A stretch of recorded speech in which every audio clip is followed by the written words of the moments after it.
제인과의 복수 채널을 듣고 계신 여러분께 인사드립니다. 그날 밤 마치 누군가가 내 머리 위로 분노를 퍼붓듯 비가 억수같이 쏟아졌습니다. 나는 우비 한 장 없이 집대문 앞에 서서 낡은 가방을 품에 안고 물에 잠긴 채 서 있었습니다. 내 뒤에서는 며느리 민서의 고함 소리가 여전히 쩌렁쩌렁 울려 퍼졌습니다. 당장 내 눈앞에서 꺼져요. 이 집엔 더 이상 어머니 있을 자리가 없어요. 나는 아무 말도 하지 않았습니다. 나는 애원하지도 빌지도 않았습니다. 그저 등을 돌려 한 걸음 한 걸음 내가 평생을 바쳐 일군 집을 떠났습니다. 민서는 현관에 서서 허리에 손을 얹고 눈이 벌겋게 충혈되어 있었습니다. 어머니, 내가 못 쫓아낼 줄 알아요? 여기 있으면 집만 되잖아요. 어머니가 등기부 등본 숨겨둔 거 내가 모를 줄 아세요? 지훈, 내 아들은 아내 뒤에 서서 고개를 숙이고 있었습니다. 나는 그 아이를 바라보았습니다. 내 마지막 희망은 그 아이가 고개를 돌려내 시선을 피할 때 산산조각 났습니다. 나는 대문 밖에 서서 빗물이 얼굴을 세차게 때리는 걸 느꼈습니다.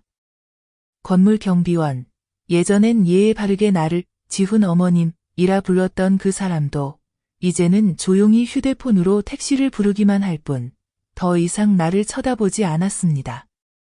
나는 조용히 부탁했습니다. 비닐봉지 하나만 주실래요? 슬리퍼 좀 싸려고요. 그는 아무 말 없이 검은 비닐봉지 하나를 내밀었습니다.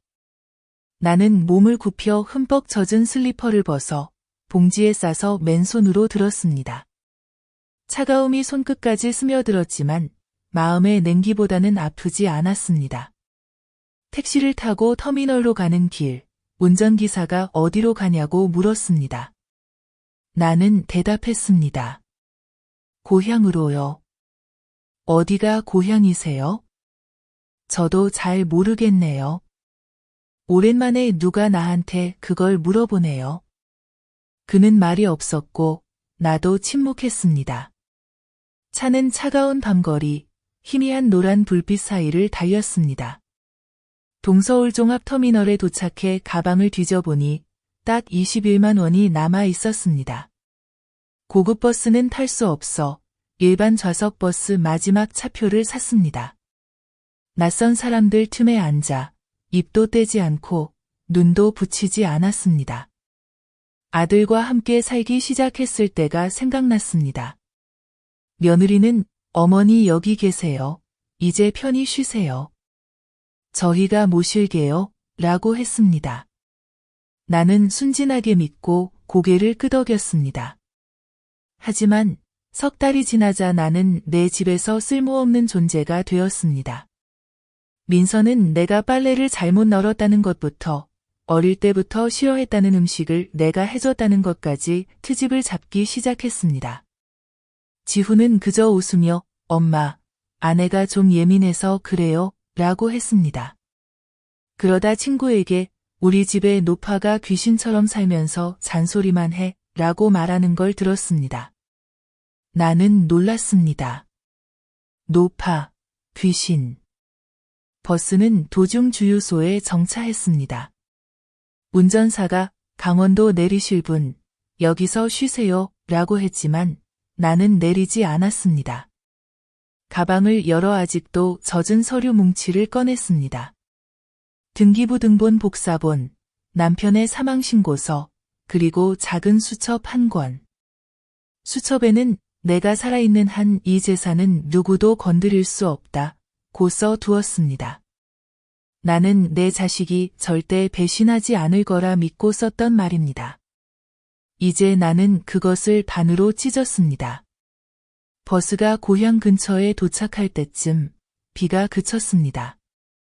나는 사촌 병철에게 문자를 보내 마중을 부탁했습니다. 그는 낡은 오토바이를 타고 군청 앞 시장으로 나왔고 나를 보고 놀라며 말했습니다. 세상에, 지혜씨? 왜 이러고? 나는 그저 오늘 밤 잘 곳이 필요해요. 내일 서류 다시 만들러 가야 해요. 라고만 말했습니다. 그는 더 묻지 않고 나를 데려갔습니다. 나는 나무 의자에 앉아 처마 밖으로 떨어지는 빗소리를 들으며 더 이상 서글프지 않았습니다. 울 눈물도 없었습니다. 오직 한 가지 생각뿐이었습니다. 나는 반드시 모든 걸 되찾을 거야. 돌아가 살기 위해서가 아니라 저들이 고개를 숙이게 만들기 위해서.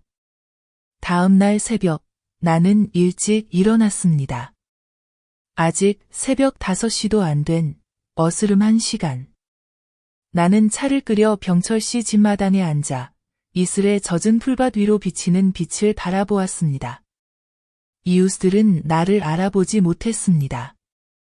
지나가며 건성으로 인사하는 사람, 거지라도 보는 듯 쳐다보는 사람도 있었습니다.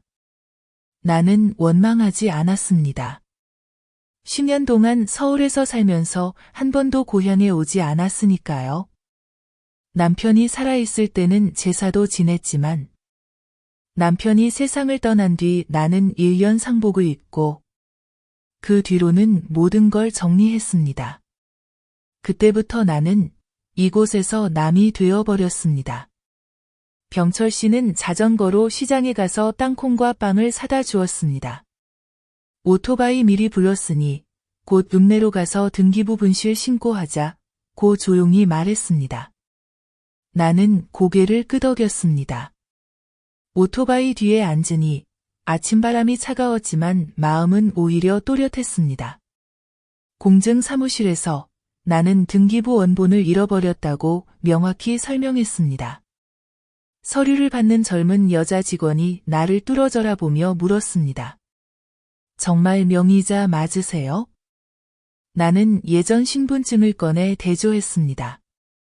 한참 확인하더니 확인 결과 명의는 어머님이 맞지만 분실 신고 확인까지 10일 정도 걸립니다.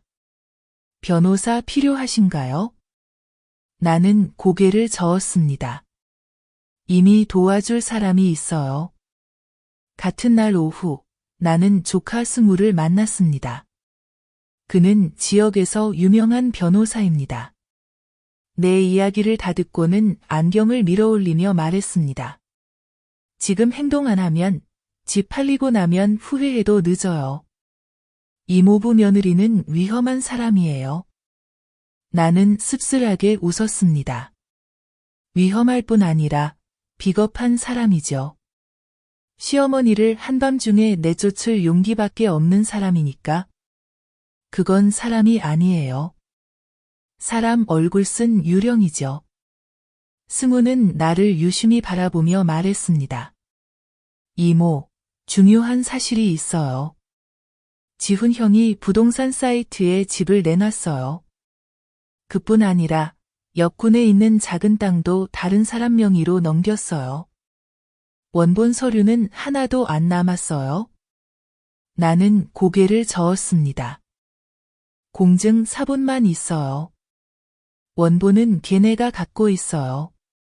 승우는 고개를 끄덕였습니다. 괜찮아요.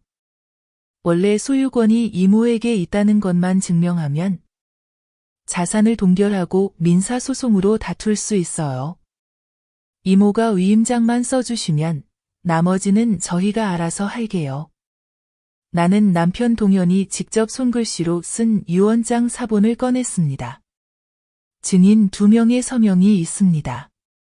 승우에게 건네며 말했습니다. 남편이 모든 재산을 나에게 남겼어요. 나는 한 번도 양도한 적 없어요. 한 번도 없죠? 그냥 잠깐 살라고만 했던 거죠? 그래요. 그런데도 나를 개처럼 내쫓았어요. 승우가 나를 바라보며 눈빛이 완전히 달라졌다. 이모, 그럼 걔네는 이모가 그 모든 재산의 주인인 걸 모르는 거죠, 맞죠? 나는 고개를 끄덕였다. 승우는 노트북을 내 쪽으로 밀며 한 파일을 열었다. 이모, 저택등기부 등본을 확인해 봤어요. 강제로 서명하게 한 흔적이 있어요. 은행 쪽도 이상해요. 민서 이름으로 5억 원의 담보대출이 잡혀 있더라고요. 나는 묵묵히 앉아 표정 하나 변하지 않았다. 그럼 걔네가 예전부터 계획한 거네요. 승우가 한숨을 쉬었다. 이모, 고소하실 생각 있으세요? 나는 식은 차를 한 모금 마셨다. 승우야, 이모는 걔네가 감옥 가는 거 바라지 않아. 이모가 원하는 건 걔네가 이모가 모든 걸 되찾는 걸 직접 보고 누가 진짜 집주인인지 똑똑히 알게 해주는 거야. 승우는 나를 바라보며 천천히 고개를 끄덕였다. 저희가 도와드릴게요. 하지만 이모도 강해지셔야 해요. 이번 일 쉽지 않을 거예요. 법이 움직이기 전에 이모가 직접 나서야 할 수도 있어요. 나는 웃었다. 괜찮아. 이 얼굴 이미 수치도 겪어봤어. 이제 남들에게 보여줘야지. 누가 진짜로 살아있는 사람인지. 나는 늦은 오후 승우의 사무실을 나섰다. 하늘은 여전히 흐리고 이슬비가 내렸다. 나는 시장에 들러 채소 한 단을 산 뒤 경찰 아저씨 댁으로 돌아갔다. 그날 밤 나는 바닥에 돗자리를 펴고 누웠다. 손에는 서류가 든 가방을 안고 심장은 천천히 뛰었다. 내 머릿속에는 오직 한 장면만이 떠올랐다. 20대의 고급 승용차가 저택 앞에 멈추고 문이 열리면 내가 내리는 모습. 민서야, 기억해. 그 비 오는 밤이 내가 내 약한 모습을 본 마지막 날이 될 거야. 고향에 내려온 지 사흘째 되는 날, 동이 트자마자 누군가 문을 두드렸다. 병철 아저씨가 뛰어나가 문을 열고 안으로 들어와 크게 불렀다. 지혜씨, 누가 찾아왔어요. 나는 물을 끓이고 있다가 깜짝 놀랐다. 누가 내가 여기 있는 걸 알지? 밖에는 40살쯤 되어 보이는 남자가 흰 셔츠에 안경을 쓰고 단정한 모습으로 서 있었다. 안녕하세요. 저는 태진이라고 합니다. 동탄 부동산 중개업소 사람입니다. 혹시 강남대로 46번지 집 등기 명의자분 맞으신가요?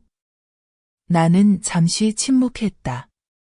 이 사람은 주소를 정확히 알고 있다. 맞아요.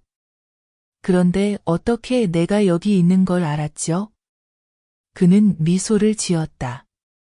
제가 그 집을 계약금 걸고 산 구매자입니다.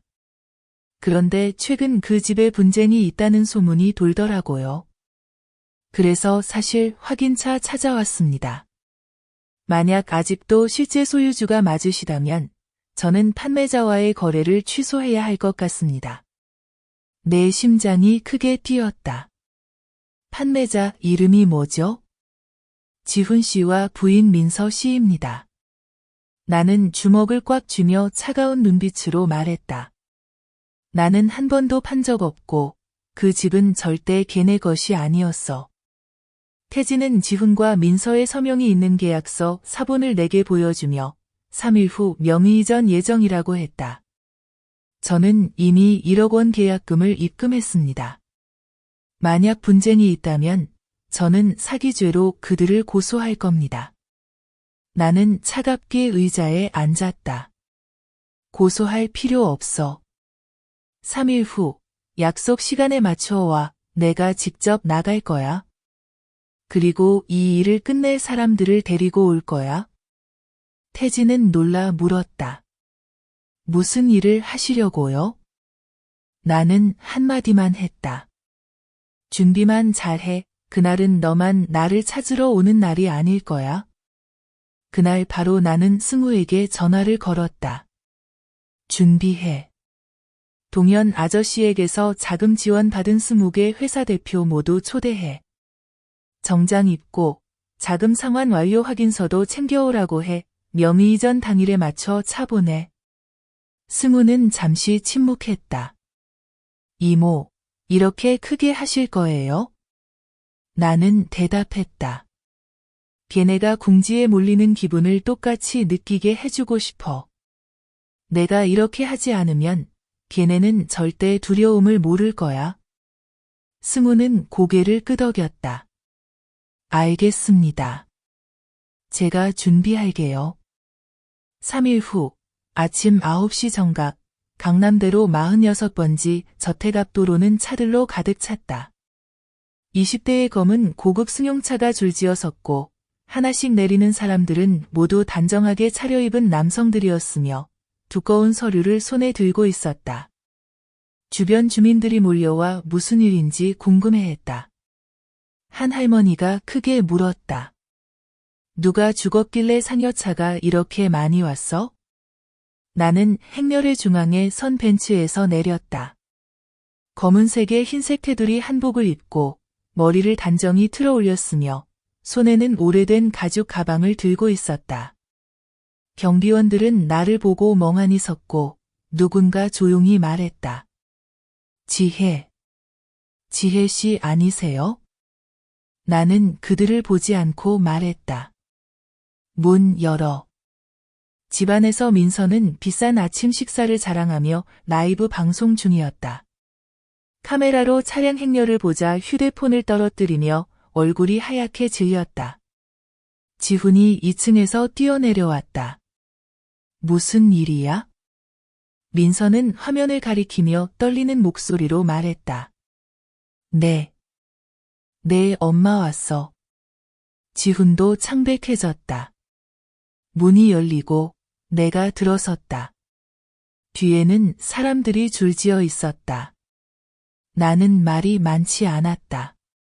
탁자 위에 분실 신고된 등기부 등본, 남편의 유언장 사본, 그리고 어제 관할 기관에서 승인받은 자산 동결 서류를 던졌다. 이제 끝이야. 지금부터는 내 말을 들어. 아직 양심이 남아있다면 앉아. 민서는 더듬거리며 말했다. 이모가 무슨 일로 이렇게 많은 사람을 데리고 왔어요? 나는 담담하게 대답했다. 내 집을 되찾으러 왔어. 그리고 내가 한밤중에 쫓겨난 그 기분 돌려주러 왔지. 하지만 이번엔 혼자가 아니야. 경찰이랑 같이 나가게 될 거야. 집안은 숨소리조차 들리지 않았다. 내 말 한마디 한마디가 바닥에 떨어지며 모두의 가슴을 내리쳤다. 나는 행렬 중 한 사람을 돌아보았다. 읽어. 그는 서류를 펼치고 또렷하게 말했다. 천복회사는 2005년부터 지혜 씨에게 투자금을 받았으며 이미 전액 상환했고 더 이상 관계가 없습니다. 우리는 증인으로 초대받아 왔습니다. 그 다음 사람, 또 그 다음 사람도 차례로 말했다. 20명, 20개의 확인서, 20개의 증거. 지혜 씨는 단순한 노모가 아니라 아무도 모르게 거대한 자금 흐름을 쥐고 있던 인물임을 증명했다.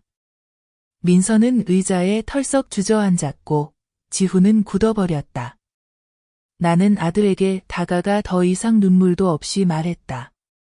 너는 비 오는 날 엄마가 쫓겨나는 걸 보고만 있었지. 오늘 그 자리에 서서 다시 봐라.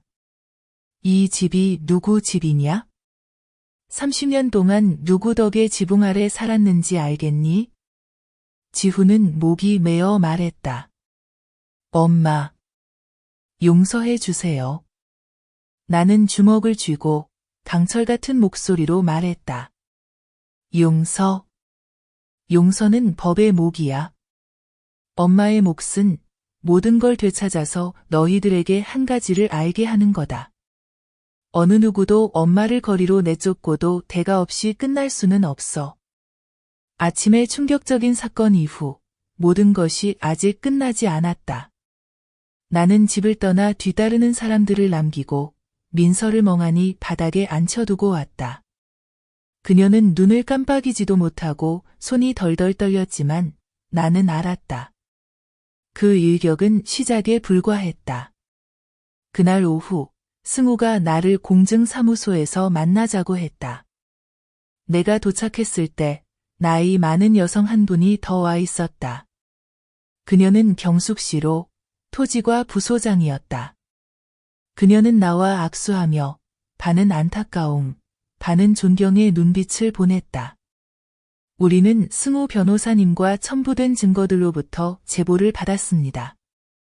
사기 징후가 정확히 확인된다면 민사소송을 진행하고 동시에 자료를 수사기관에 송부할 예정입니다. 나는 대답하지 않고 그 앞에 서류가 든 가방을 내려놓았다. 그 안에는 모든 계약서, 사진, 민서가 내게 양도서를 강제로 사인하게 한 증거, 그리고 녹음 파일이 들어 있었다. 승우가 노트북을 연결해 녹음 파일을 틀었다. 여기 사인하세요. 아니면 내가 약 끊는다고 탓하지 마세요. 난 노인 부양할 시간 없어요. 민서의 목소리는 분명하고 단호했다. 2년 전의 일이었다. 그때 나는 열이 나서 방에 누워 있었고 아무도 돌봐주지 않았다. 민서가 내게 우유 한 상자와 집 양도서를 들고 왔다. 내가 망설이자 그녀는 우유를 내 얼굴에 쏟았다. 나는 사인하지 않았지만 이미 두려움에 떨고 있었다. 그래서 나는 조용히 서류를 복사해 승우에게 맡겼다. 그리고 오늘 모든 것이 드러났다. 복수하려는 것이 아니라 모든 것을 끝내기 위해서였다. 경숙 씨는 한숨을 쉬며 한 장 한 장 넘겼다. 증거가 너무 명확하네요. 저는 지훈, 민서 부부 명의의 모든 자산을 긴급 동결하는 공문을 보낼 겁니다. 강남대로의 부동산은 피해자 자격으로 임시로 맡기겠습니다. 나는 고개를 끄덕였다. 승우가 물었다. 만약 그들이 반항하면요? 나는 단 한마디로 대답했다. 그들이 미쳐 날뛰게 두세요. 더 난리칠수록 내가 그들을 묶을 명분이 생기니까요. 그날 오후 나는 다시 내 집, 저택으로 돌아왔다. 문은 여전히 잠겨 있었지만 이제는 내 열쇠가 있었다. 나는 한참이나 대문 앞에 서 있다가 열쇠를 꽂고 딸깍 소리를 들었다. 내 안도의 한숨처럼 들렸다. 집에 들어서니 집은 썰렁했다. 아무도 없었다. 집안은 뒤집혀 있었다. 분명 민서가 등골이 오싹해져 게임이 끝났음을 깨닫고 도망친 것 같았다. 나는 한 걸음씩 내딛었다. 그 한 걸음이 온통 고통이었던 세월을 밟는 듯했다. 지훈과 민서의 결혼 사진을 지나치며 나는 그것을 내려 찢어버렸다. 그리고 동현 어르신의 제단 앞에 갔다. 향을 하나 피웠다. 눈은 말랐지만 목구멍은 칼을 삼키듯 메어왔다. 저 돌아왔어요, 어르신. 그날 밤 나는 넓은 집에서 혼자 앉아 있었다. 삐걱거리는 선풍기 소리와 희미한 노란 불빛뿐이었다. 나는 슬프지 않았다. 나는 깨끗하다고 느꼈다. 더 이상 이 집을 더럽힐 잡스러운 그림자가 남지 않은 완전히 깨끗한 상태였다. 다음 날 아침, 지훈이 나타났다. 혼자였다. 그는 초췌한 얼굴에 수염이 덥수룩했다. 엄마, 민서가 떠났어요. 돈을 들고 가버렸어요. 아무것도 남기지 않았어요. 나는 그를 바라봤다. 마음이 움직이지 않았다. 그 애는 떠난 게 아니라 도망친 거야? 왜 그런지 아니? 지훈은 고개를 숙였다. 제가 그 애를 믿어서요. 나는 고개를 끄덕였다. 그래, 그리고 넌 엄마를 배신했지. 넌 내 핏줄을 배신하고 엄마 얼굴에 뜨거운 물을 끼얹을 수 있는 사람을 믿었지. 지훈은 무릎을 꿇었다. 여러 해 만에 처음이었다. 엄마, 다시 시작할 기회를 주세요. 저는 모든 걸 잃었어요. 엄마밖에 없어요. 나는 그를 오래 바라봤다. 바람도 멈춘 듯 했다. 일어나. 나는 용서하지 않겠지만 내가 속죄할 기회는 줄 거야. 그는 기뻐했다. 나는 말을 이었다. 내일부터 시골로 가. 무료 도시락 배식 직원 해. 하루에 100인분씩. 월급도 없고 불평도 안 돼. 한 달 후에야 다시 얘기하자. 지훈은 입을 벌렸다. 엄마, 장난이에요? 나는 얼굴을 돌리며 칼날 같은 목소리로 말했다. 한밤중 비 맞으며 쫓겨나는 엄마를 보고도 모른 척한 놈한테 장난 안 해. 3일 후 나는 마포구 경찰서에 있었다. 나와 승우가 제출한 서류를 접수하는 곳이었다. 한 장 한 장 번호가 매겨진 서류 더미가 손바닥만큼 쌓였다. 수사관이 훑어보고 말했다.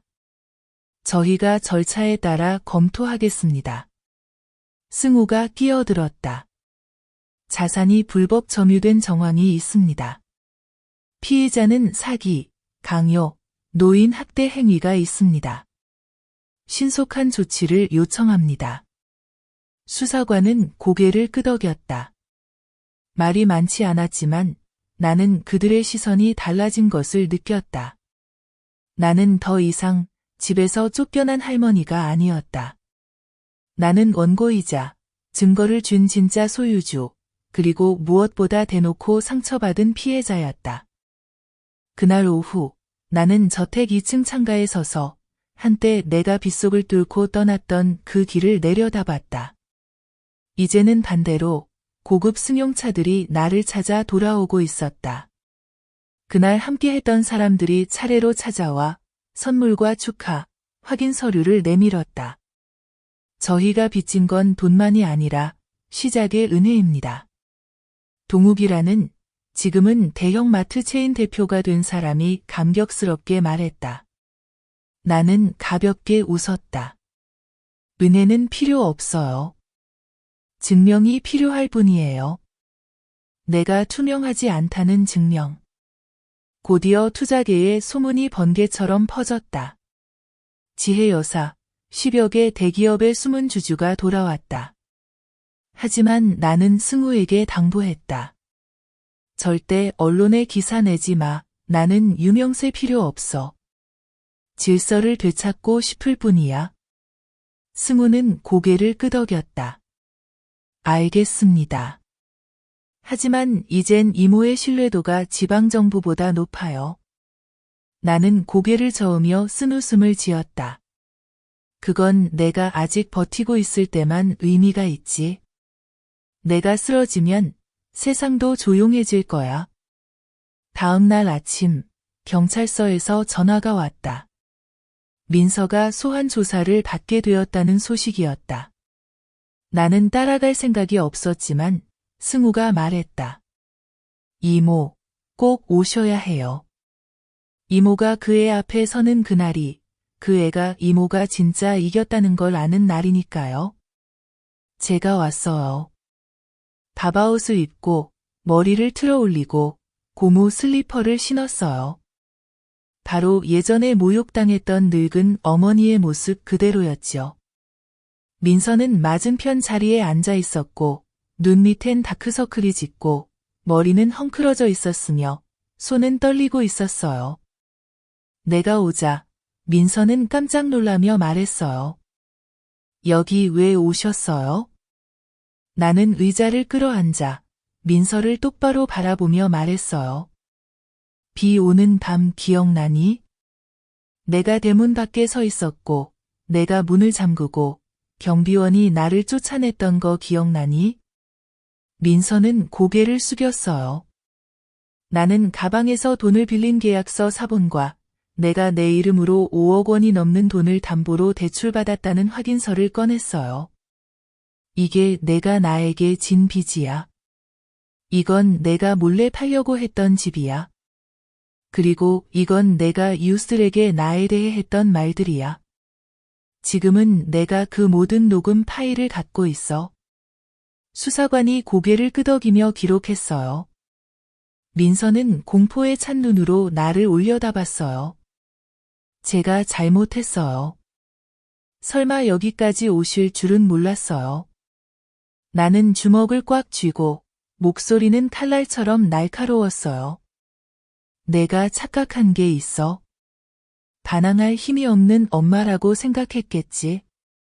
하지만 너 같은 딸을 낳은 엄마라면 분명히 살아남고 반격할 힘도 충분하단 걸 알아둬. 민서는 울음을 터뜨렸어요. 수사관이 휴지를 건넸지만 나는 쳐다보지 않았어요. 나는 내 사과가 필요 없어. 무릎 꿇을 필요도 없어. 나는 내가 저지른 일과 마주하길 바랄 뿐이야. 법이 나처럼 너그럽지 않다는 곳에서. 민서는 꼼짝도 하지 않았어요.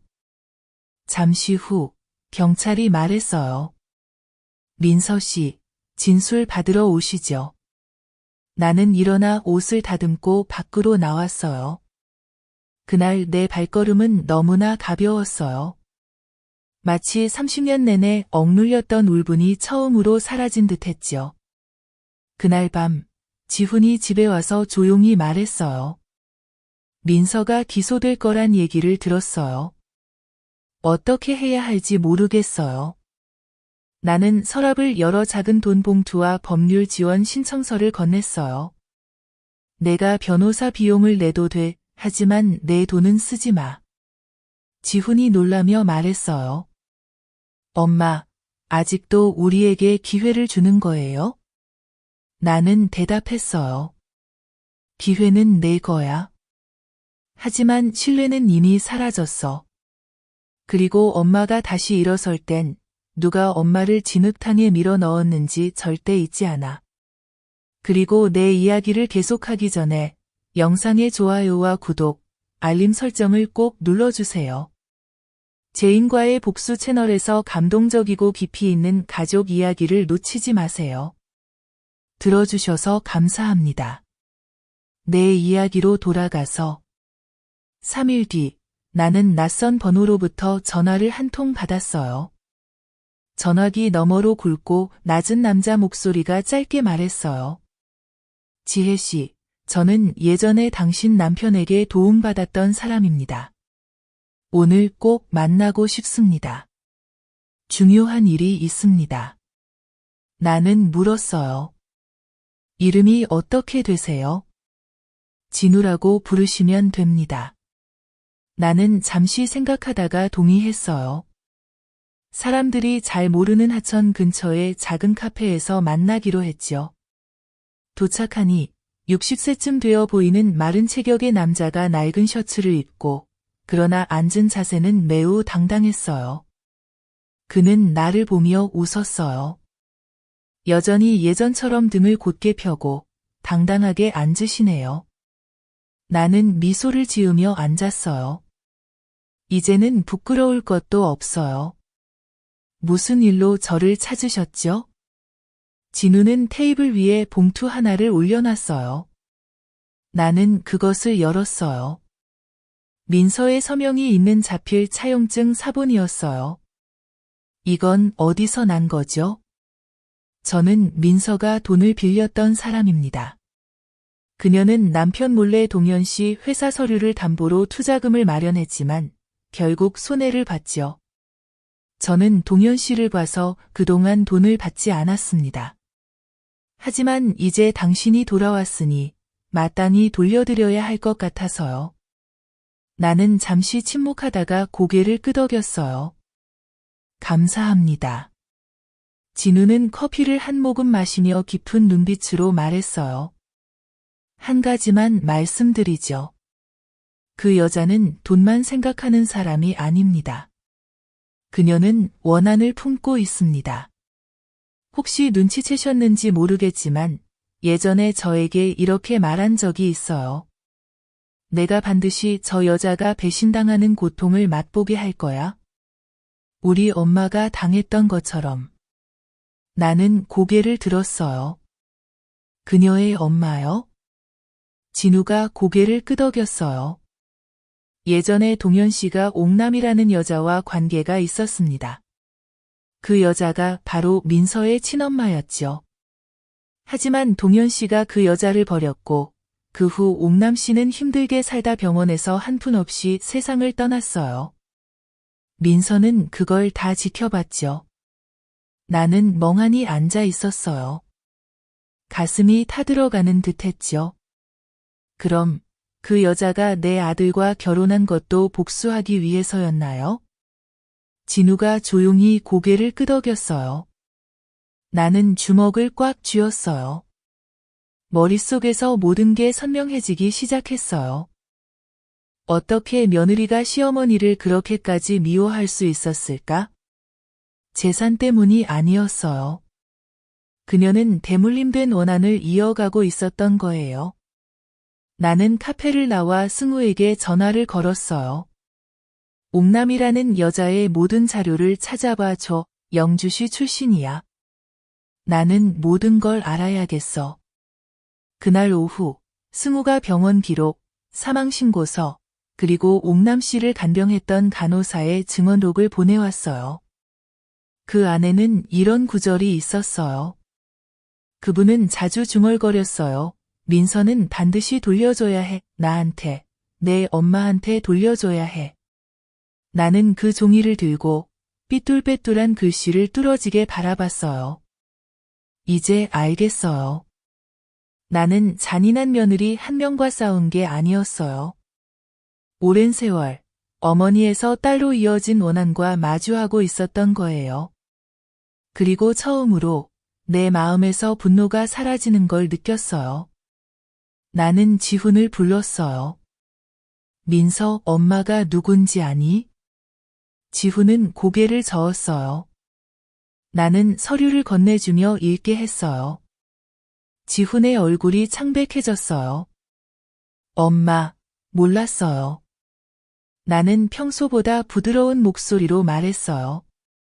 상처받았다고 해서 남을 상처 입힐 권리는 없어. 나는 용서하지 않지만 이해는 해. 그리고 누가 상처를 지니고 있는지 알게 되면 두 가지 선택이 있어. 구하거나 멀리하거나. 다시는 반복하지 마. 지훈은 눈물이 맺혀 말했어요. 엄마, 그분을 다시 만나고 싶지 않아요? 나는 햇살 가득한 마당을 바라봤어요. 그리고 조용히 말했어요. 아니, 더 이상 과거를 묻고 싶지 않아. 다만 미래에 이런 일이 반복되지 않길 바랄 뿐이야. 그날 나는 2장짜리 긴 편지를 썼어요. 민서에게. 내가 나를 원망하는 건 이해한다. 하지만 내 아들을 복수의 도구로 삼은 건 잘못이야. 복수가 행복이라고 생각하니? 그건 착각이야.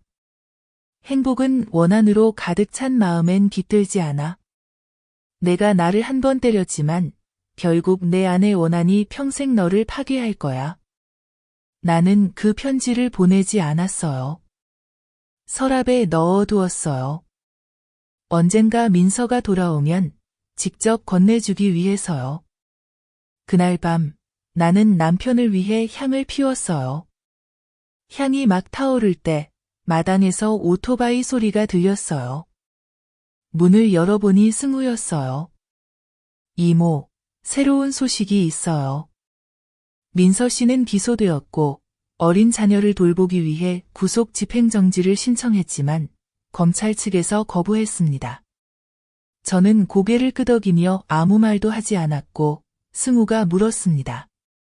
이제 마음이 좀 가벼워졌어요? 저는 천천히 대답했습니다. 저는 그녀가 감옥에 가는 걸 바라지 않아요. 저는 그녀가 알기만 하면 돼요. 어떤 사람은 더 밀려날수록 더 강해지고 어떤 집은 버려진 것처럼 보여도 진짜 요새가 될 수 있다는 거요. 일주일 후 모든 일이 잠잠해진 듯 했을 때 저는 은행에서 갑작스러운 전화를 받았습니다. 고객님 명의의 부계좌에서 이상한 이체가 발견되었습니다. 2003년에 개설된 계좌인데 확인하러 오실 수 있으신가요? 저는 멍해졌습니다. 어떤 계좌요? 저는 예금 계좌 하나밖에 없는데요. 상대방이 천천히 말했습니다.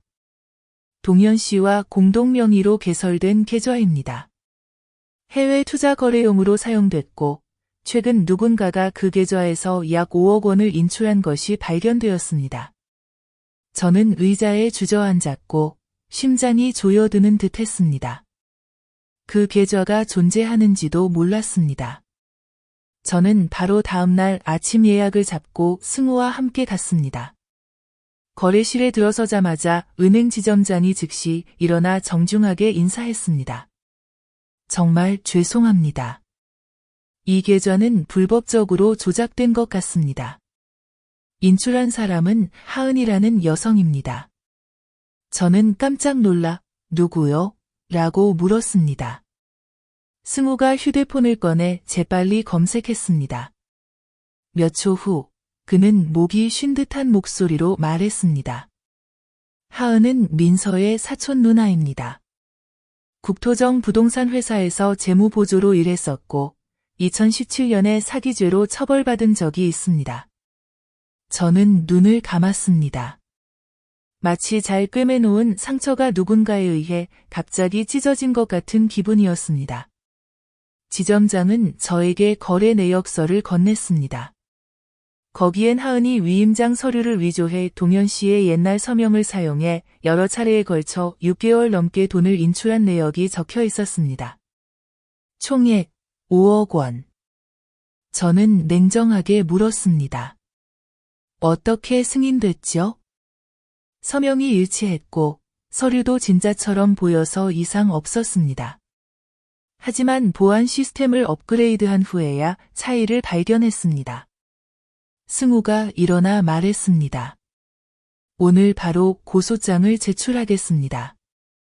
이 행위는 조직적 사기 및 횡령죄에 해당하며 저희는 공범이 더 있다고 의심합니다. 지점장이 고개를 끄덕였습니다. 최대한 협조하겠습니다. 저는 은행을 나서며 눈앞이 뿌옇게 흐려졌습니다. 모든 것이 다시 원점으로 돌아온 듯 했습니다. 저는 지훈을 불러 솔직하게 물었습니다. 하은이 돈을 가져간 걸 알고 있었니? 그는 고개를 저었습니다. 저는 2번, 3번 더 물었지만 그는 계속 고개를 저었고 손이 떨리는 걸 저는 봤습니다. 저는 그를 탓하지 않았습니다. 저는 단지 말했습니다. 만약 내가 알고도 말하지 않았다면 너도 공범이야. 지훈은 울음을 터뜨렸습니다. 저는 민서가 하은에게 아빠의 옛 계좌 처리를 부탁한 것만 알았어요. 합법적인 일인 줄 알았지 훔치는 건지는 몰랐어요. 저는 고개를 돌려 더 이상 그를 쳐다보지 않았습니다. 그날 오후 승우가 다시 전화했습니다. 하은 씨가 임시로 구금됐어요. 그리고 그 뒤에서 지시한 사람은 다름 아닌 민서입니다. 저는 그 자리에 얼어붙었습니다. 한참 후에야 말했습니다. 그녀는 단순히 복수만 한 게 아니에요. 그녀는 파괴했어요. 아버지 세대에서 자식 세대까지 모두. 승우는 말이 없었습니다. 그날 밤 저는 혼자 차를 몰아 묘지에 가서 남편에게 향을 올렸습니다. 저는 밤바람 속에 앉아 속삭였습니다. 왜 그 사실을 나한테 숨겼어요? 왜 나한테 이런 깊은 구멍을 남겼어요? 왜 버려진 딸이 돌아와 내가 지키려 했던 모든 걸 파괴하게 놔뒀어요? 저는 남편의 대답을 바라지 않았습니다. 죽은 사람은 말이 없지만 살아있는 사람은 계속 살아가야 하니까요. 다음 날 아침, 저는 승우에게 모든 소송의 전권을 맡겼습니다. 타협 없음. 화해 없음. 사건은 확대되었고 민서는 추가 기소되었습니다. 이번에는 명백한 증거로 그녀는 즉시 구속되었습니다. 지훈이 저를 찾아와 한 번만 아내를 만나게 해달라고 했습니다. 저는 말했습니다. 그래, 하지만 혼자가 엄마는 더 이상 그녀에게 할 말이 없어. 짧은 만남이었습니다. 돌아온 지훈이 저에게 봉투 하나를 주었습니다. 그녀가 엄마에게 보낸 거예요. 저는 봉투를 열었습니다. 하얀 종이에 단 한 줄이 적혀 있었습니다. 원하는 권력이 아니라 판결이라는 걸 가르쳐 주셔서 감사합니다. 저는 씁쓸하게 웃었습니다. 그녀도 결국 이해했지만 너무 늦었습니다. 저는 그 종이를 반으로 찢어버리고 소각로에 던졌습니다. 당신은 이 일을 철학적 한마디로 끝낼 자격이 없어. 민서가 구속된 후 우리 집은 이상할 만큼 조용해졌습니다. 더 이상 거세게 두드리는 문소리도, 대문 밖에 고고차가 멈추는 소리도, 누군가 숨어서 엿보는 시선도 없었습니다. 오직 저 혼자, 한때 전쟁터였던 이곳에서 이제 다시 집이 된 곳에 있었습니다. 저는 아침 내내 거실을 청소했습니다. 뒤집혀진 물건 하나하나, 낡아서 가장자리가 해진 옛 앨범을 주워 한 장 한 장 닦았습니다. 어린 지훈이 나무 생일상 옆에 서 있는 사진이 보였습니다. 그 상은 동현 씨가 손수 만든 것이었습니다. 저는 바닥에 주저앉아 사진을 보며 마음이 가라앉았습니다. 저는 한때 아들이 가장 소중한 자산이라고 생각했습니다. 하지만 아니었습니다. 진짜 자산은 믿음이었습니다. 그리고 저는 제 핏줄에 대한 믿음을 잃었습니다. 그날 점심, 지훈이 조용히 돌아와 부엌에 들어가 밥을 지었습니다. 10년 만에 처음으로 저에게 밥을 해주었습니다. 아무 말 없이 국을 상에 올리고 고개를 숙였습니다. 어디서부터 시작해야 할지 모르겠어요. 저는 대답하지 않고 밥을 퍼주었습니다. 잠시 후, 저는 물었습니다. 민서가 한 일을 다 알고 있었니? 그는 고개를 끄덕였습니다. 알고 있었어요. 결혼 후에 그녀가 자주 고향에 가서 엄마를 만났어요. 민서 엄마는 자신의 인생을 빼앗아간 여자 이야기를 자주 했어요. 전 그냥 옛날 일인 줄 알았는데 이제 보니 그게 엄마였어요. 저는 잠시 침묵했습니다. 그래서 넌 중간에 섰구나. 지훈은 말이 없었습니다. 저는 말을 이었습니다. 있잖니, 어느 쪽도 선택하지 않는 건 결국 더 강한 쪽을 선택하는 거야. 그리고 더 강한 쪽은 항상 상처를 주는 사람이야. 그는 눈물을 흘리며 말했습니다. 엄마, 한 번만 용서해 주세요. 저는 모든 걸 잃었어요. 다시 시작하고 싶어요. 진심이에요. 저는 그를 한참 바라보다가 일어섰습니다. 엄마가 한 번 기회를 줄게. 하지만 진짜 기회야. 동정이 아니야. 나는 그에게 서류 한 뭉치를 건넸다. 호화준석 건설회사, 예전에 내 아버지와 내가 투자했던 곳 중 하나야. 지금 그들은 창고 관리자가 필요해. 이사도 아니고, 주주도 아니고, 그냥 창고 직원이야. 매일 아침 5시에 일어나서 저녁 6시까지 일해야 해.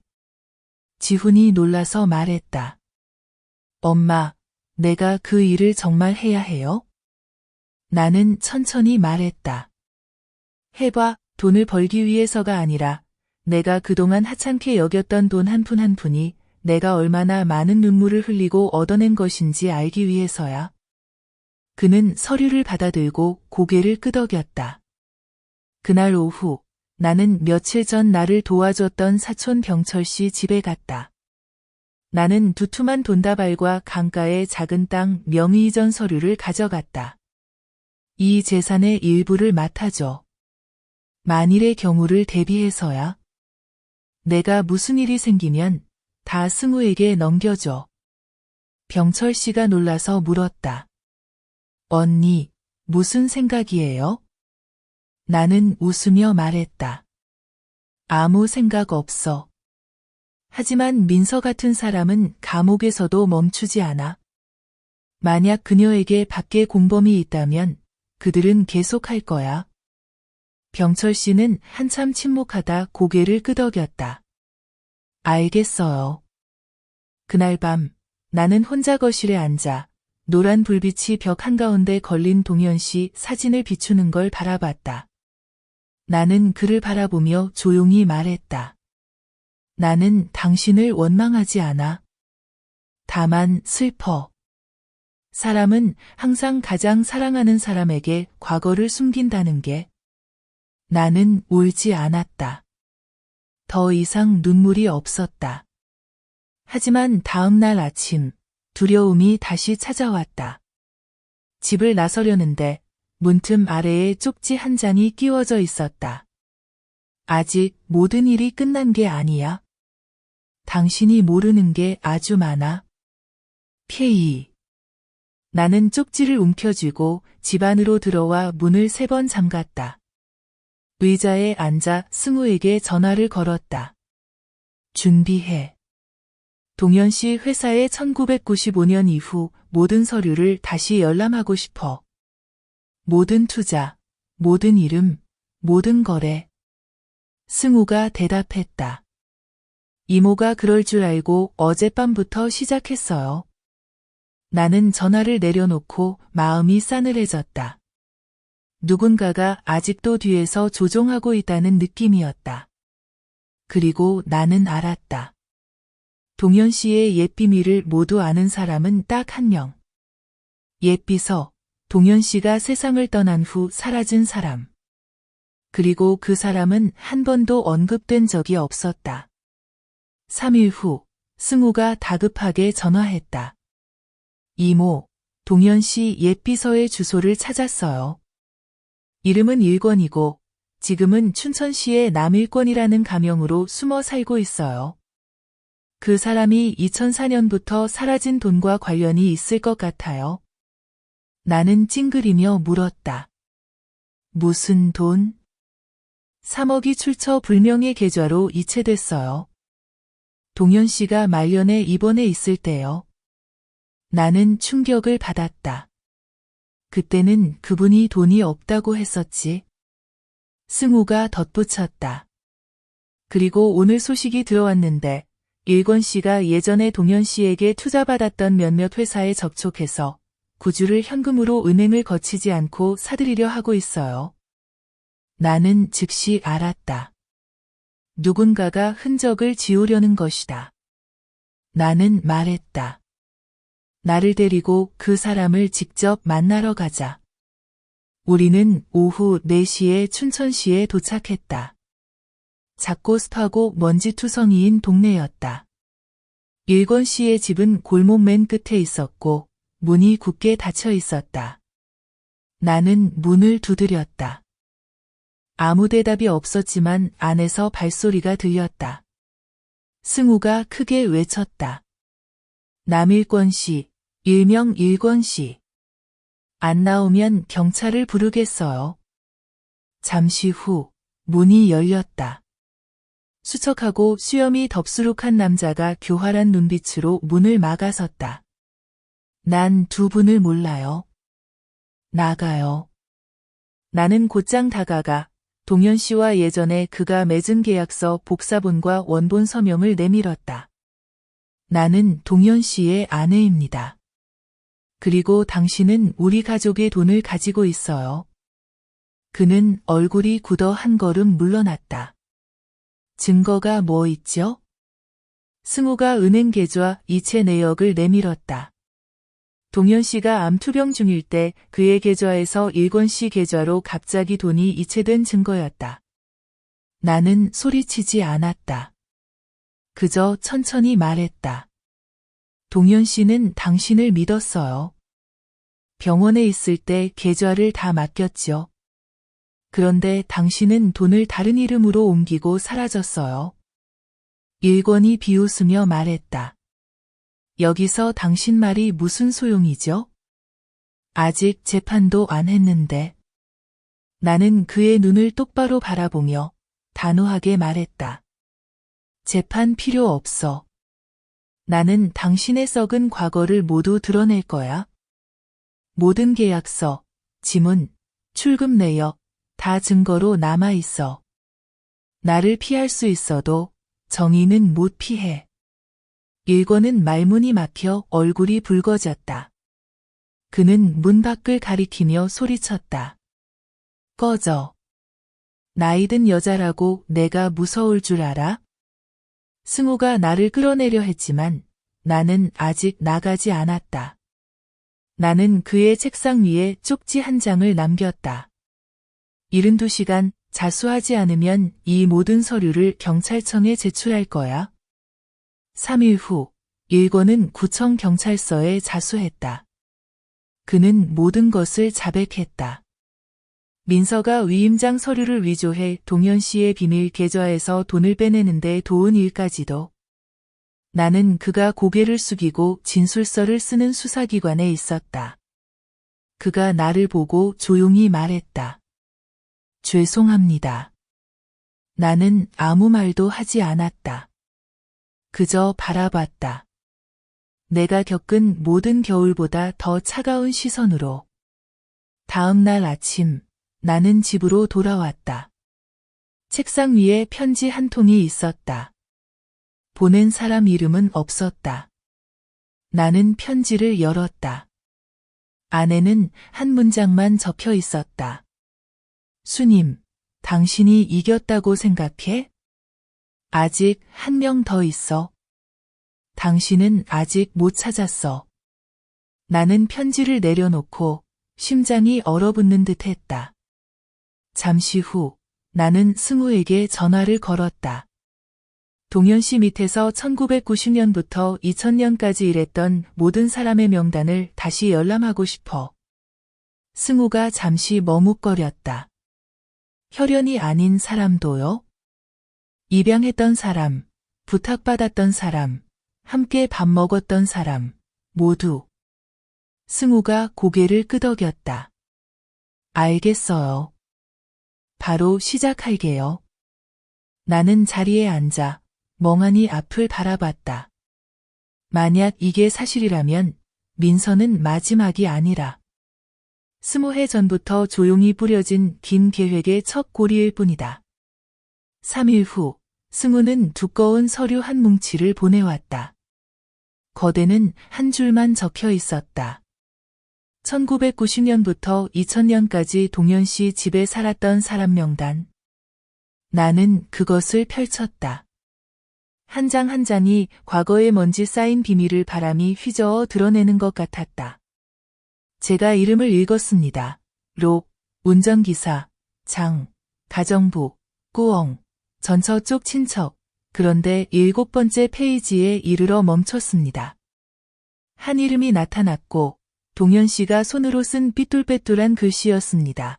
준석, 양자, 1993년 고아원에서 데려와 키운 아들. 현재는 기계공을 배우고 있다.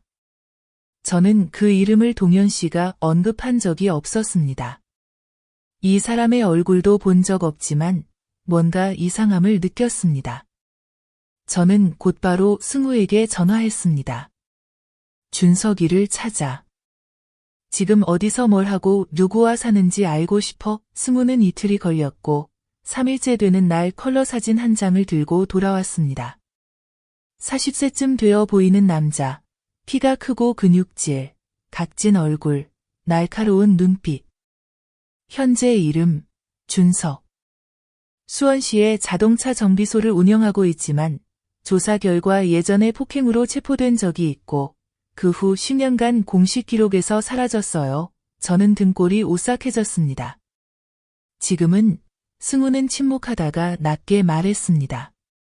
아마도 준석이 이 협박 편지를 보낸 사람일 거예요. 그리고 아주 높은 확률로 이 사람은 이모님이 모르던 동현 씨의 원본 유언장을 갖고 있을 겁니다. 저는 놀라서 물었습니다. 원본 유언장? 네, 공증받지 않은 원본이지만 동현 씨의 서명과 인증이 있다면 법적 효력이 있어요. 준석이 그걸로 판을 뒤집을 수 있죠. 저는 숨이 가빠졌습니다. 몇 번이나 끝에 다다랐다고 생각했지만 알고 보니 이제야 갈림길에 선 것이었습니다. 저는 물었습니다. 어떻게 그 사람에게 접근하지? 승우는 씁쓸하게 웃었습니다. 그 사람은 쉽게 접근할 수 있는 사람이 아니에요. 하지만 방법이 있어요. 이모님은 준비만 하세요. 진짜 늑대를 마주해야 할 수도 있습니다. 사흘 후, 저는 동현 씨와 친분이 있던 예투자자 모임에 초대받았습니다. 고급스럽지만 은밀한 곳, 서초구의 조용한 저택에서였습니다. 제가 들어서자 준석이 구석에 앉아 잔을 들고 모두를 날카롭게 훑어보고 있었습니다. 저를 보더니 비웃듯 웃으며 말했습니다. 아, 우리 계모가 오셨네. 저는 반응하지 않고 똑바로 그를 바라보며 맞은편에 앉았습니다. 듣자 하니 당신이 내 남편의 것을 가지고 있다던데 준석이 비웃으며 말했습니다. 내 남편? 내가 알기로 그는 당신과 결혼한 적 없는데? 합법적인 아내라면 증거를 보여봐. 저는 원본 혼인신고서를 꺼내 보여주었습니다. 그는 계속 비웃었지만 눈이 잠시 흔들렸습니다. 대단하네. 아직 그걸 갖고 있었어? 저는 물었습니다. 유언장이 있나? 그는 고개를 끄덕이고 낡은 종이 한 장을 꺼내 4번 접힌 채 빨간 밀랍으로 봉인된 것을 보여주었습니다. 손글씨 유언장. 병원에 들어가기 전 마지막 해에 쓴 거야? 공증은 안 했지만 증인 서명이 있어. 그 안에 당신 명의가 아닌 모든 재산을 나에게 남긴다고 되어 있어. 방 안이 조용해졌습니다. 저는 그의 눈을 똑바로 바라보며 천천히 물었습니다. 수년간 원한을 품고 있다가 이제 내 것을 빼앗으러 돌아온 거야? 준석은 의자에 기대수를 한 모금 마시며 비웃었습니다. 아니, 나는 내 몫을 찾으러 돌아온 거야. 7년 동안 나를 가족 식탁에서 쫓아낸 여자에게서 저는 주먹을 꽉 쥐었습니다. 차분하게 말했습니다. 내가 널 쫓아냈다고? 아니면 그가 널 진심으로 받아들이지 않았던 거야? 준석은 책상을 내리치고 벌떡 일어섰습니다. 내가 무슨 자격으로 말해? 넌 나중에 들어온 사람이야. 나는 10살 때부터 그 집에 있었어. 차를 닦고 설거지하고 개똥을 치웠지. 내가 오고 나서 나는 투명인간이 됐어. 저도 일어나 그와 맞섰습니다. 그래서 돌아온 거야? 이유도 묻지 않고 정의도 구하지 않고 그가 쌓아온 모든 걸 부수려고? 넌 버려진 아이가 아니라 옛집을 불태우러 돌아온 아이야. 준석은 종이를 꽉 쥐며 이를 악물었습니다. 유언장을 공개할 거야? 넌 다 잃게 될 거야. 저는 그를 오랫동안 바라보다가 말했습니다. 해봐. 하지만 공개할 때 기억해. 유언장을 쓴 사람은 아무에게도 말하지 않기로 선택했어. 어쩌면 그 자신도 더는 자신을 믿지 못했던 걸지도 몰라. 저는 돌아서서 걸어 나왔습니다. 뒤에는 비웃는 웃음소리와 마지막을 기다리는 독사처럼 꿈틀거리는 과거만 남았습니다. 저는 거의 자정이 되어 집에 도착했습니다. 비는 내리지 않았지만 찬바람이 맴돌며 조용히 다가오는 폭풍을 예고하는 듯 했습니다. 저는 바로 집에 들어가지 않고 현관 아래서 오랫동안 서 있었습니다. 손에는 열쇠 뭉치를 꼭 쥐고 눈은 어둠 속을 응시했습니다. 내일 준석은 유언장을 공개할 것입니다. 만약 그가 말한 것이 사실이라면 제 명의가 아닌 재산의 절반 가까이 세계 대기업의 지분까지 모두 그의 것이 됩니다. 저는 소송을 걸 수도 있고 소송을 1년 넘게 끌 수도 있지만 법이 유일한 무기는 아니라는 걸 압니다. 이기려면 그가 견딜 수 없는 것을 건드려야 해요. 바로 진실입니다. 다음 날 아침, 저는 동현 씨의 오랜 개인 비서였던 경숙 씨를 찾아갔습니다. 그녀는 은퇴해 대학로의 작은 아파트에서 혼자 살고 있었습니다. 백발의 등이 약간 굽었지만 눈빛은 여전히 날카로웠습니다. 저는 차를 내려놓고 바로 물었습니다. 혹시 제가 가진 것 말고 동현 씨가 쓴 다른 유언장을 본 적 있나요? 경숙 씨는 저를 오랫동안 바라보다가 조용히 고개를 끄덕였습니다. 네, 2006년에. 그때부터 고민이 많아지셨죠. 저더러 종이를 준비하라고 하시고 혼자서 쓰셨어요. 3일 동안 문을 걸어 잠그고 아무도 못 들어오게 하셨죠. 저는 숨을 죽였습니다. 그리고 내용은 아세요? 그녀는 고개를 저었습니다. 아니요. 그런데 아무한테도 말하지 않은 일이 있어요. 저는 등을 곧게 펴고 들었습니다. 동현 씨가 돌아가신 날 오후 병원에서 저를 부르셨어요. 손이 너무 약해졌는데도 말씀하셨어요. 이거 좀 맡아주세요. 지혜가 살아있으면 전해주고 아니면 태워버리세요. 그녀는 서랍을 열어 작은 나무 상자를 꺼냈습니다. 제 심장이 멎는 듯 했습니다. 그녀는 저에게 상자를 건넸습니다. 차마 열지 못했어요. 올바른 사람을 기다렸죠. 저는 손을 떨며 열었습니다. 그 안에는 동현 씨의 떨리는 글씨로 또렷하게 쓴 편지와 유언장이 있었습니다. 내가 이 글을 쓸 때 내게 남은 시간이 많지 않다는 걸 알고 있다. 제가 당신에게 한 가지를 숨긴 것에 대해 미안해. 준석은 내 친아들이야. 과거의 실수로 생긴 결과지. 나는 죄책감 때문에 아이를 키웠지만 마주할 용기가 부족했어. 누구에게도 진실을 말한 적 없어. 너만이 용서해 줄 수 있다고 믿었어. 만약 내가 이 편지를 읽는다면 제발 준석이 내 죄값을 치르게 하지 마. 하지만 만약 그 아이가 잘못된 길을 선택한다면 내가 지훈을 가르쳤듯이 그 아이도 가르쳐줘. 나는 멍해졌고 눈물이 쏟아져 나와 멈출 수 없었어. 준석은 동현 씨의 친아들이었어.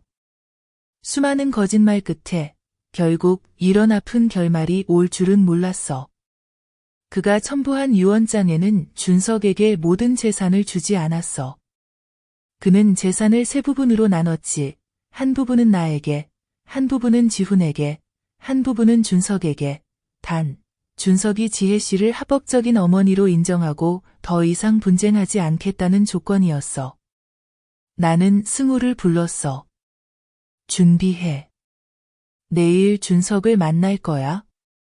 싸우러 가는 게 아니라 끝내러 가는 거야. 다음 날 오후, 나는 준석이 사는 서초구의 저택으로 돌아갔어. 미리 연락하지 않았고 문 앞에 서서 3번 두드렸어. 그가 문을 열었고 여전히 차가운 눈빛이었지. 여기 왜 오셨어요? 나는 대답하지 않고 동현 씨의 친필 편지를 그에게 건넸어. 준석은 편지를 뚫어져라 보더니 점점 눈이 커졌어. 그는 손을 떨며 한 줄 한 줄 읽었고 다 읽자마자 의자에 주저앉아 창백해졌어. 그분이 내가 아들이란 걸 알았어요? 그분이 날 미워하지 않았어요? 나는 단호하지만 날카롭지 않게 말했다. 아니. 그분은 숨겼어. 두려워서 그랬지, 미워한 게 아니야. 그리고 나는 내가 미워할 사람이 아니야. 나는 이 집이 무너지지 않게 지키는 사람일 뿐이야. 준석은 눈물을 흘렸어. 처음이었지. 그는 고개를 돌려 내 눈을 피했어. 나는 유언장을 남기고 일어섰어. 나는 재산을 잃는 게 두렵지 않아. 명예를 잃는 게 두려울 뿐이야. 내가 동현의 아들로 살고 싶다면 아버지의 말을 지킬 줄 아는 남자로 살아. 나는 그가 대답하기도 전에 돌아섰어. 문을 나서는데 그가 조용히 불렀어. 지혜 어머니, 죄송합니다. 나는 돌아보지 않고 대답했어. 나는 사과가 필요하지 않아. 내가 바꾸는 모습을 보고 싶어. 나는 준석의 집을 나와 곧장 집으로 가지 않고 절에 들렀어. 남편과 자식, 온전한 가정을 위해 향을 피우며 기도하던 곳이야. 이제는 멈추기를 바라는 마음으로 갔지. 나는 부처님 상 앞에 앉아 조용히 손을 모았어. 몇 달 동안 나는 미로를 달리는 사람처럼 살았어. 출구를 찾았다 싶으면 또 다른 벽에 부딪혔고, 매듭을 풀었다 싶으면 또 다른 고리가 남아 있었지. 나는 속으로 기도했어. 아직 나에게 복수하고 싶은 사람이 있다면 그들이 충분히 아팠으니 이제 그만두게 해주세요. 내가 더 짊어져야 한다면 끝까지 감당할 힘을 주세요. 그렇게 하고 집에 돌아왔어. 지훈은 마루에 앉아 취업 서류를 들고 있었지. 얼굴은 지쳐 보였지만 눈빛은 달라졌어. 엄마, 나 다시 사이공, 호치민에 올라가서 건설 노동자로 일하고 싶어. 거기 막 현장이 인력 구하는데 월급은 적어도 안정적이야. 나는 고개를 끄덕였어. 그래, 가, 뒤돌아보지 마. 지훈은 고개를 숙였어. 엄마, 나 아무것도 이루지 못하면 엄마 나 다시 받아주지 마세요. 나는 지훈의 손을 잡았어. 엄마는 내가 성공하길 바라지 않아. 그저 양심을 지켜서 잘못 앞에 고개 숙이지 않는 사람이면 돼. 지훈은 눈물을 흘렸고 배낭을 들어 밤길에 떠났어. 나는 그 모습이 골목을 돌아 사라질 때까지 바라봤고 마음은 이상하게 평온했어. 다음 날 아침 낯선 번호로 문자가 왔어. 저에게 다시 착하게 살 수 있는 기회를 주셔서 감사합니다. 준서. 나는 답장하지 않고 미소만 지었어. 모든 일이 끝난 줄 알았는데 그날 점심 승우가 충격적인 소식을 전했어. 이모, 방금 알았어요. 하은, 민서의 사촌 언니가 막 석방됐어요. 그리고 아직 회수 안 된 돈을 빼돌리려고 한다는 정보가 있어요. 나는 곧장 차를 타고 승우 변호사 사무실로 갔어. 그는 지도를 펼치고 인천 근교의 하은이 다른 사람 명의로 집을 산 곳을 가리켰어. 저희는 그 집을 현금이나 위조 서류를 숨기는 장소로 쓸 거라 의심해요. 만약 하은이 사라지면 민서 관련 사건이 모두 막혀요. 하은이 민서와 일권을 불법 인출 사건에서 엮을 수 있는 마지막 고리거든요. 나는 고개를 끄덕였어. 반드시 자백을 받아야 해. 승우가 말했어. 지방경찰과 협조했지만 가족이 설득해야 할 것 같아요. 나는 잠시 침묵했다가 지훈에게 전화를 걸었어. 돌아와. 엄마가 마지막으로 내가 해야 할 일이 있어. 그날 오후 나와 지훈은 하은의 집에 갔어. 2층 새집, 문에서는 페인트 냄새가 났지. 하은이 문을 열었고 지훈을 보고 놀라고 나를 보고 얼어붙었어. 나는 초대받지 않고 들어갔어. 내가 대단하긴 하다. 하지만 한 가지를 잊었지. 가장 오래 비밀을 지키는 사람은 곧 침몰할 사람이란 걸. 하은은 비웃듯이 말했어. 나한테 뭘 할 수 있는데? 나 이미 석방됐어. 더 이상 죄도 없어. 나는 주머니에서 자산 목록과 은행 CCTV 사진이 첨부된 서류를 꺼냈어. 이건 내 가족 명의로 된 예금 통장이야. 내가 돈을 인출한 바로 다음 날 개설됐지. 1억 4천만 원 이상이 들어있어. 이 돈 어디서 났는지 말해봐. 하은은 얼굴이 창백해졌고 나는 말을 이었어. 선택은 하나야. 수사에 협조하거나 민서와 일권과 함께 감옥에 가는 거야. 내가 다 털어놓으면 민서에게 끌려다닌 점을 감안해 선처를 부탁할 수 있어. 아니면 내가 주범이야. 하은은 손을 꽉 쥐고 눈빛이 흔들렸지만 결국 책상에 엎드려 울기 시작했어. 말할게요. 너무 지쳤어요. 더는 두려움 속에 살고 싶지 않아요. 지훈이 다가와 그녀 어깨에 손을 얹었어. 언니, 다 잃는 게 아니에요. 멈추지 않으면 그때가 진짜 모든 걸 잃는 거예요. 그날 하은은 진술서에 서명하고 모든 걸 털어놨어. 민서가 교도소에서 전화로 증거를 지우라고 지시한 것까지. 나는 경찰서를 나설 때 해가 막 지고 있었어. 노을이 오래된 지붕 위로 길게 드리웠지. 몇 달 만에 처음으로 나는 고개를 들어 하늘을 보고 깊이 숨을 쉬었어. 마침내 모든 게 정리되기 시작했지. 이제야 끝이구나 싶었어. 민서는 유죄 판결을 받고 하은은 모든 걸 자백했고 준석은 자신의 신분을 받아들였고 지훈은 다시 시작하려 했지만 아직 끝이 아니었어. 그날 오후 나는 동현 씨의 이전 공증사무소를 대리하는 변호사 지혜 씨로부터 전화를 받았다. 우리는 방금 동현 씨의 재산 서류에서 한 번도 업데이트되지 않은 문서를 발견했습니다. 2001년에 준석 부동산 회사를 설립하기 위해 개인 명의로 투자한 계약서입니다.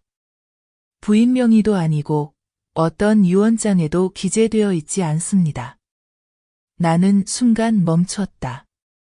그 회사 아직도 운영 중인가요?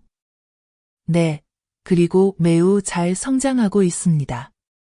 특히 현재 경영권을 가진 사람은 부인께서 꼭 알고 싶어 할 이름입니다.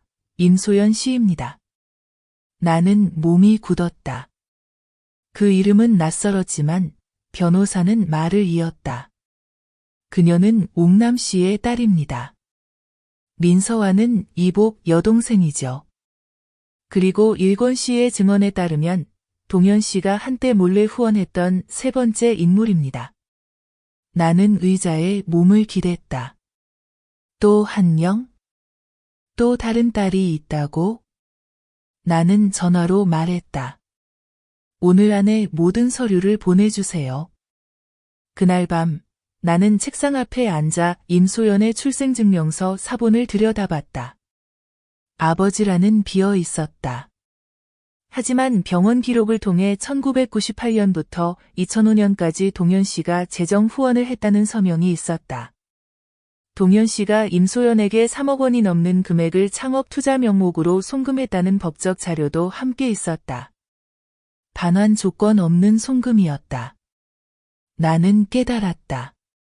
나는 남편의 과거에서 온 유령들과만 싸우는 것이 아니었다. 나는 동현 씨가 한때 얽히고 속죄하고 버렸던 피해 채무자라는 세대 전체와 맞서고 있었다. 민서가 불이라면 준석은 칼이고 임소연은 물이었다. 조용히 차갑게 내가 애써 메운 모든 틈새로 스며들었다. 다음 날 나는 준석 사옥을 찾았다. 인천 중심가에 위치한 4층짜리 유리 건물이었다. 예약 없이 찾아갔다. 나는 대표이사를 만나겠다고 요구했다. 비서가 내 신분을 묻자 나는 대답했다. 이 전쟁에서 마지막으로 살아남은 사람입니다. 잠시 후 임소연이 나왔다. 30대 초반쯤 몸에 딱 맞는 검은 드레스, 높이 묶은 머리, 차갑고 계산적인 눈빛. 여기 왜 오셨죠? 재산 모기라도 요구하러? 나는 눈을 깜빡이지 않고 그녀를 바라봤다. 내가 알고 싶은 건 협박 편지를 보낸 사람이 당신인가? K라고 서명한? 소연은 얼음처럼 차갑게 웃었다. 아니요. 하지만 누가 보냈는지 알아요. 내가 그녀에게 그렇게 하라고 가르쳤으니까. 동현 씨가 남긴 모든 허점을 그녀에게 안내한 것도 나예요. 민서에게 당신을 파괴하는 방법을 가르친 것도 나고 당신이 우리 엄마를 파괴했던 것처럼요. 나는 이를 악물고 말했다. 복수가 힘이라고 생각해? 내가 무릎 꿇고 용서를 빌 거라 기대해? 소연은 비웃듯 입꼬리를 올렸다. 아니요. 당신이 그럴 리 없다는 걸 알아요.